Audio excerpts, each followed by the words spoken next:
Welcome back to my channel, dope ladies and gentlemen. So today is going to be a little different. As a lot of you know, I am on my 3rd year of being natural. A few things have changed. I went from a virgin to dyeing my hair blonde, so I will talk briefly about that. But I want to make a separate video on color all together because it's just a lot, okay? So let's go ahead and get started. I'm going to basically talk about why I went natural, when I went natural, the process, everything like that, how I got my hair so big and full within 3 years, because a lot of you ask me very similar questions, so I'll be answering those today. First things first, I, like most of you, wore lots of weaves. I wore lots of wigs until I turned about 23 years old.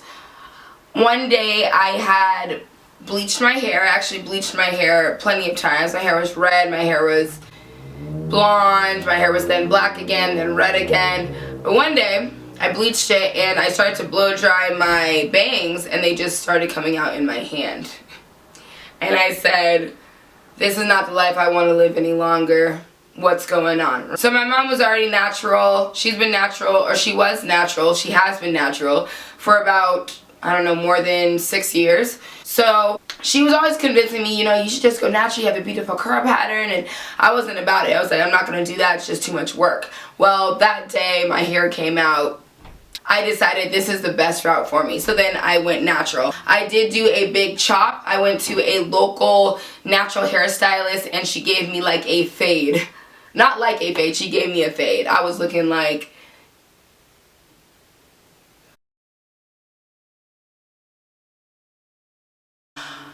few things that I want to talk about are what I've experienced, the things that I've learned, and just like the growing process. I've learned personally that our hair is beautiful. I've learned that it's okay to be different, and I've learned confidence. So the main things that I've learned, or that my natural hair journey has taught me: confidence and patience. Also, be yourself.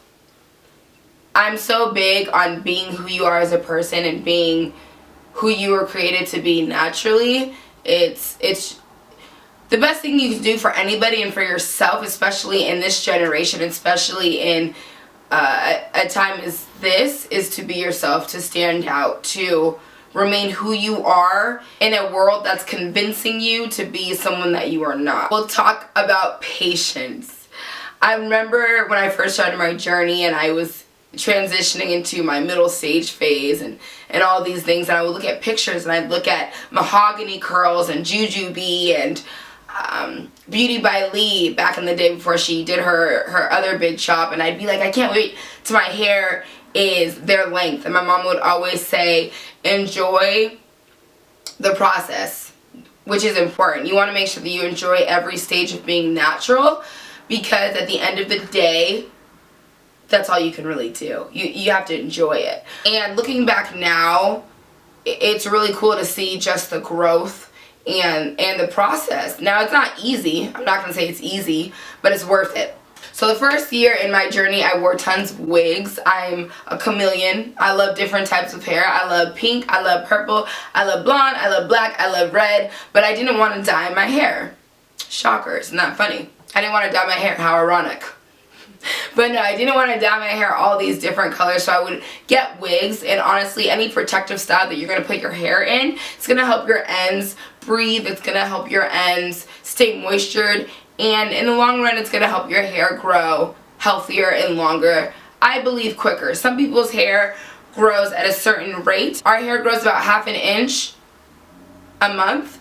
So that means, what, 6 inches a year? Some people's hair growth rate is insane. I will say that I believe my hair growth is a little bit more rapid. Second, confidence. This is a really big one for me, and you know, I believe that it's very emotional sometimes. So I remember I was younger, and you know, when you're younger and when you see just one type of beauty, growing up, when you see just one type of beauty, and that beauty is literally straight hair. It's straight hair, right? So that's what I grew up with. That's what a lot of us grew up with, especially being a minority. You grow up thinking that straight hair is the way to go because you see models with straight hair, you see these girls on TV with all straight hair, and you know, you just think that you're brainwashed at a young age, okay? So I remember this one time, I don't remember actually, my mom had to tell me. I was little, I had to be like 5 or 6. And we were in the grocery store, and there was like this little cute white girl, and she just had blonde hair and it was straight. And I ran up to her and I started basically like petting her hair, and I was just like so fascinated that it was straight because my hair was just so curly and big at such a young age. So my mom told me, she took me home, she sat me in the mirror, and she pulled out my hair, and she said, your hair is beautiful. And I don't want to get emotional. I didn't think I was going to get emotional. But that's not something that I remembered. And a lot of times we don't remember the things. Either we block it out, or there's just certain things we don't remember as children. And I know that it's still going on today. There's little girls with curly hair. You know what I'm saying? And it's not just black. It's Hispanic. It's white. It's all over. Okay, 76% of the world has curly hair, but we're taught at such a young age that it's ugly or that it's unacceptable. So what we do is we damage it and we relax it and we hide it. I'm not saying wigs and weaves are bad, they're not. But when we use it to mask who we are as a person because we don't believe who we are is beautiful naturally, that's a problem. My journey has definitely taught me that it's okay to be different, that it's okay to stand out. And just the number of people that the number of people that really appreciate my hair is crazy. You know what I'm saying? And I always speak about my mother because if it wasn't for her, I wouldn't have gone natural. And if it wasn't for her, I wouldn't have known how beautiful I am. How beautiful and confident and how freeing it is to just be me. To be able to wear my hair curly and not have to straighten it in order to feel beautiful. And you know, not everyone is going to, you know, agree that curly hair is beautiful, but who cares at this point? Because there's so many people that do believe it's beautiful and not do believe it's beautiful. All curls are gorgeous. So that's probably the main thing that I learned, that I cultivated, is confidence. And no one can ever take that away from me. No one can ever come up to me and be like, girl, you need to straighten your hair because it's unprofessional. Well, your opinion is your opinion, and you could go somewhere else with that because I'm not listening over here, okay? And it's cool. It's really, really cool. And I will also want to say this. We always want what we can't have or what we don't have. So many women with straight hair, like, I wish I had curly hair. I wish my hair was curly like yours. The main thing for me is, for like girls, for little girls that constantly see models with straight hair, constantly see models with this certain type of beauty. Now they're able to break that. Now they're able to, at a young age, say, you know what, no, it's okay to be different. It's okay that I have curly hair. And I believe that's probably the most empowering thing for me, is when a 16-year-old or younger writes me and is like, you know, you encourage me every day to wear my hair, and it blesses me because even though I'm here now, it took me till 23 to see that my hair was beautiful. So I'm not trying to get emotional, but I do want to show you guys, just like, I want to be transparent. I want to be real with you guys. And I want you guys to realize that it's not just hair, it's people's identity. You know what I'm saying? Yes, it is just hair. Don't get me wrong, this is just hair. But it's your identity. If you're taught that something about you that you are naturally born with is not pretty, and you grow up thinking that, that's a trap. And that's going to mess whoever that is up. Not just young girls. I'm talking about young boys too. That's going to mess them up too. So we really want to make sure that we're not telling these young people, anyone, that their beauty is not good enough, because that's crap. Okay? That's just crap.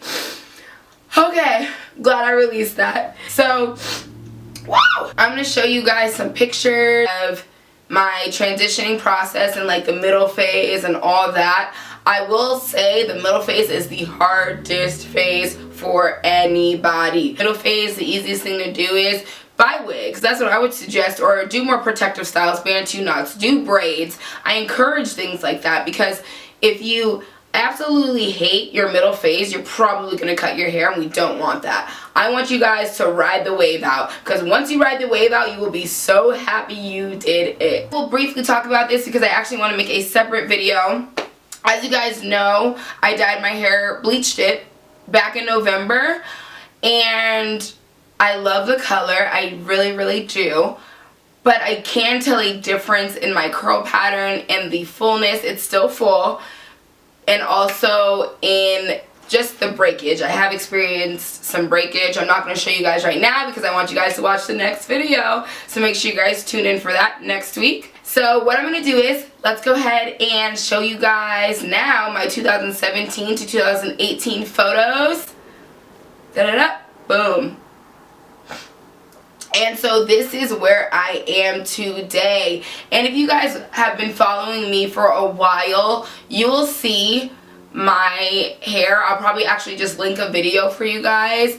When I started doing YouTube about 1 or 2 years ago, you'll definitely see the difference, and it's really, really cool to see. It's just super cool to see growth. Your hair flourish. It's amazing. One thing I will say is you want to make sure that you deep condition once a week. Our hair is naturally dry, and I cannot stress this enough to you guys.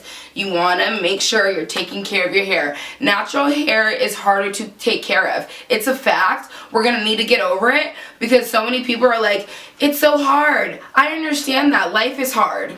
So either, and you know, I'm being blunt with you guys because you can take it, you know, and because I don't know how to be any other way. So yes, it's hard, but it's worth it, okay?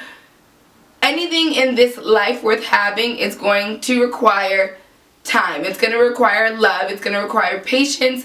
It's going to require just TLC, okay? And our hair requires TLC, but I promise you guys, when you give your hair TLC, it will love you right back, okay? I don't want to make this video super long, but I hope that this video encouraged a lot of you guys. Embrace who you are, and you love who you are. And just because your curl pattern is not like mine, and just because you can't always do wash and goes and you have to do more twist outs and more protective styles does not make your hair less beautiful. Just because your hair is 4B, 4C does not make your hair less beautiful. It makes it different. And being different is beautiful. Thank you for tuning in once again. Don't forget to like, comment, subscribe, guys. And I will see you all next week. Don't forget, stay you and stay dope. Alright, guys. I'll see you next week.